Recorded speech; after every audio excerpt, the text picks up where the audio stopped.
Good afternoon, everyone. I'm June Macahelis, and together with Miss Elisa Osabel, we are going to discuss the Malaysian literature. But before that, let me give you a brief history about the country, and I will proceed to its early literature and delve into the introduction of Malaysian literature in English. A Southeast Asian country lying just north of the equator, Malaysia is composed of two non-contiguous regions, Peninsular Malaysia, which is also called West Malaysia, which is on the Malay Peninsula, and East Malaysia, which is on the island of Borneo. Extending well into the western zone of the Southeast Asian archipelago, the Malay Peninsula has long constituted a critical link between the mainland and the islands of Southeast Asia. Because Malaysia itself is divided between the two regions, the history of the country can be understood only within a broad geographic context. The country also developed an international reputation, both as a source of gold and tin and as the home of renowned seafarers. The earliest works of Malaysian literature were transmitted orally in the absence of writing scripts. Oral literature encompasses a variety of genres of Malay folklore, such as myths, legends, folk tales, romance, epic, poetry, proverbs, origin stories, and oral histories. Oral tradition thrived among the Malays but continues to survive among the indigenous people of Malaysia, including the Orang Asli and numerous ethnic groups in Sarawak and Sabah. Different ethnic groups have different versions of the same story, although there are several recurring themes and elements in every tale. Early Malay literature was influenced by Indian epics such as the Mahabharata and the Ramayana. By the 19th century, oral literature on the Malay Peninsula was superseded by written literature. Traditional Malay poetry was used for entertainment and the recording of history and laws. There are three forms of traditional Malay poetry: the Mantera, the Pantun, and the Sire. Mantara is usually any repeated word or phrase, but it can also refer more specifically to a word repeated in meditation. So Mantara comes from a Sanskrit word meaning a sacred message or text. Then Pantun consists of quatrain, which employs an Arab rhyme scheme. A pantun is traditionally recited according to a fixed rhythm and is a rule of thumb. In order not to deviate from the rhythm, every line should contain between 8 and 12 syllables. Sire is a form of traditional Malay poetry that made up of four-line stanzas or quatrains. The sire can be a narrative poem, a didactic poem, or a poem used to convey ideas on religion or philosophy, or even one to describe historical event. The introduction of Malaysian literature in English. So, English literary activity by local writers in Malaysia did not emerge until 1949, with the establishment of the University of Malaya in Singapore through the merger of the King Edward VII College of Medicine with Raffles College, and the first book in English by a Malayan author, a collection of poetry entitled Poles by Wang Gongbo, which was published in 1950. Despite this, there were issues that hindered the tradition's growth from the start. As previously stated, English literature by Malayan residents first appeared in 1949 with the foundation of the University of Malaya in Singapore. However, by this time, Singapore was no longer part of Malaya or Malaysia. So English literature has not been really acknowledged after that and was somewhat banned in the country since not all Malayan can understand the language. Until attitudes towards English have changed considerably since Mahathir Mohamad became the Prime Minister of Malaysia in 1981. A pragmatic leader, Mahathir saw the importance of English as a universal language and a language of knowledge. Mahathir stated in a speech in 2018, "It does not make you less Malay or Malaysian if you speak English. To acquire knowledge, you must learn the English language. You need to master the English language everywhere you go, as the language is useful." Now we are down to the canons and questions of value in literature in English from the Malayan Peninsula that show interplays in shaping the literary landscape of the Malayan Peninsula in English. The formation of canons, the role of periodicals and anthologies, and the subjective nature of literary evolution collectively contribute to the vibrant and dynamic literary tradition of the region. So, literary canons in English from the Malayan Peninsula are molded by the region's distinctive historical and cultural dynamics.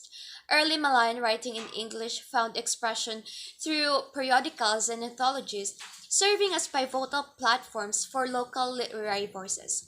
Anthologies played a crucial role in canon formation by selecting and presenting works that encapsulated the essence of time.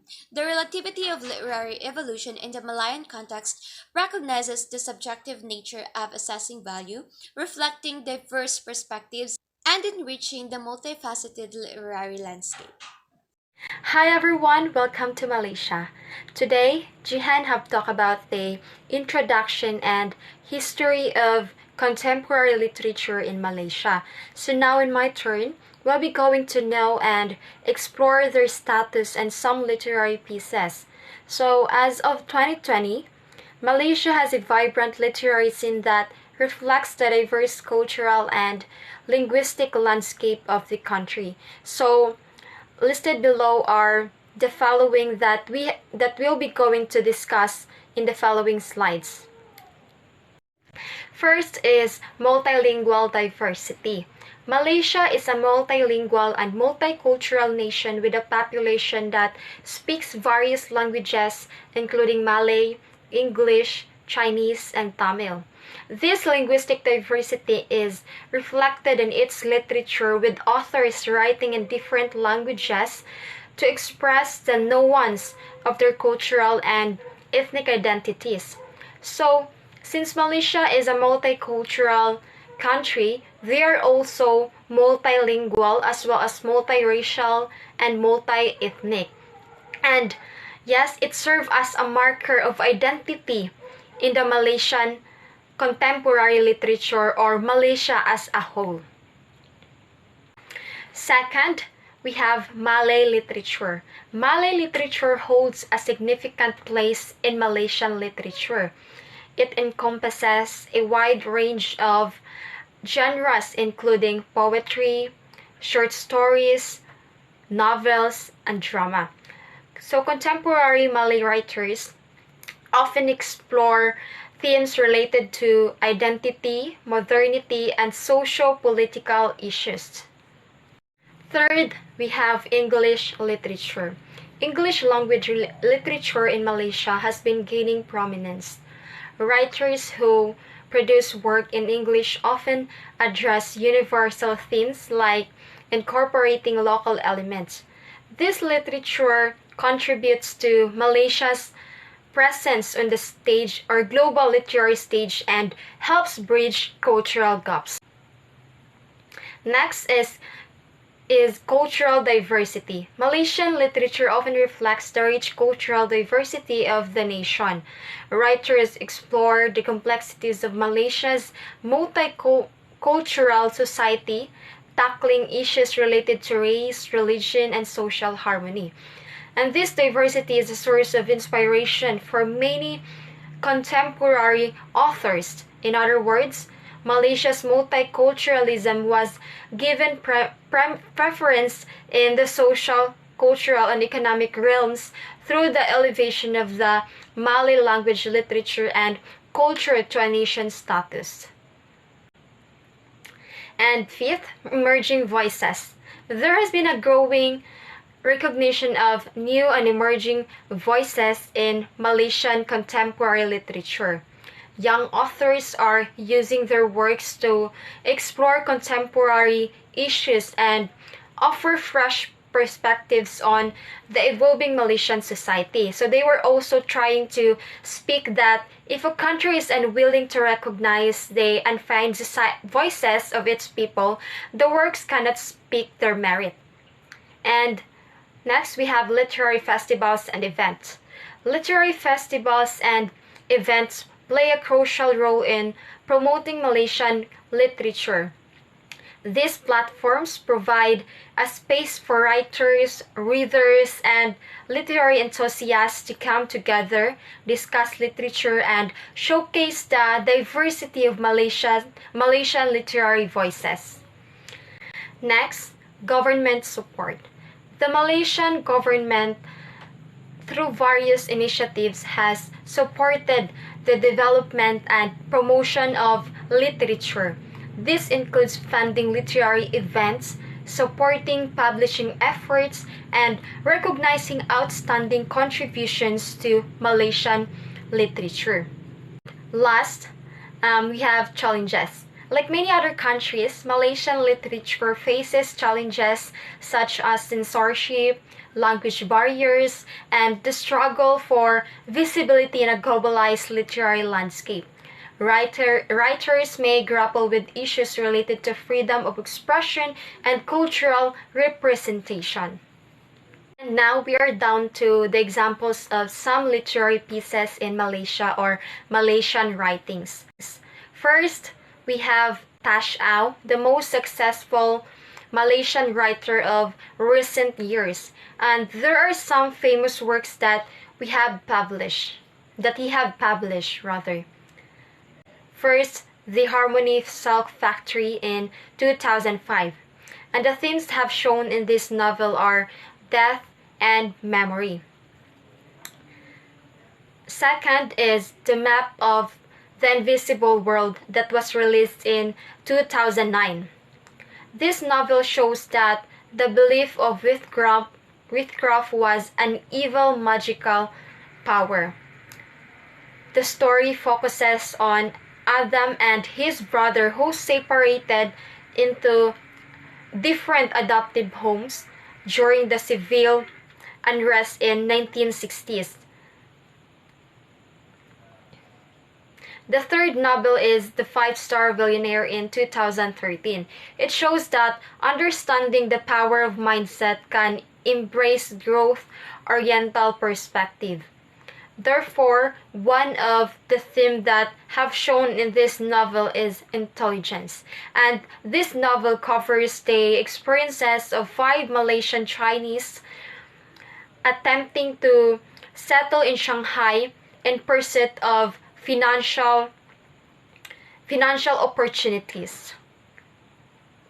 Next writer that we have is Chin Kion, one of the Malaysian woman contemporary author who wrote Under the Banyan Tree and Other Stories.